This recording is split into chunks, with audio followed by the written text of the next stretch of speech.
People who had undercover cops come to their school posed as fellow students. How did you know? Way back in the late 60s, there was this guy named Bob in my history class. He transferred in sometime early in our senior year, and from the start, he was a little hard to place. Not loud, not shy either. He rode a motorcycle, not flashy, just practical, and wore the same kind of plain jackets and boots every day. He didn't try to stand out, but somehow he did anyway. He mostly hung around the party crowd, the kids who were already flirting with trouble, but he never really joined in.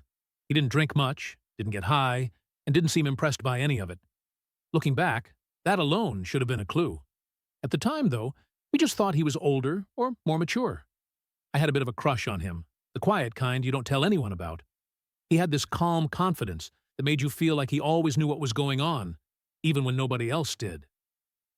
One weekend in late October, a friend and I heard about a party way out in the country. It was one of those word-of-mouth things. No parents, lots of people, someone's cousin's place.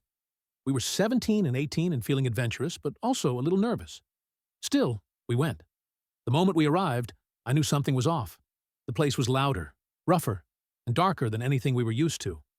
There were older people there, strangers, and a kind of tension in the air that made my stomach tighten. We were standing around trying to decide whether to stay or go when I noticed Bob across the room. He spotted us almost immediately. He didn't look surprised, more concerned. He walked over, leaned in close so no one else could hear, and said something like, "You girls probably don't want to be here. This isn't your scene." His tone wasn't judgmental or dramatic, just firm and calm, like he knew something we didn't. Then he said his girlfriend could drive us home if we wanted. That struck me as strange even then. I'd never heard him mention a girlfriend before, but I didn't question it. Something in his voice made it clear this wasn't a suggestion. We agreed, and within minutes, we were on our way out. Later that night, we found out the party had been busted.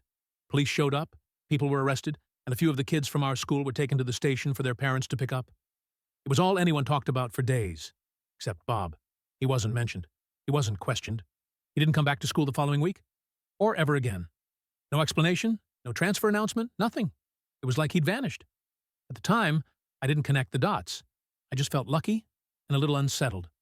Years later, though, I sometimes think about him and that night, how he seemed to know exactly what was about to happen, how he made sure we left, and how quietly he disappeared afterward. I don't know for sure who he was, or what his role really was, but I've never forgotten him, or the strange feeling that, somehow, he'd been there to make sure we were safe before quietly slipping back into whatever life he'd come from.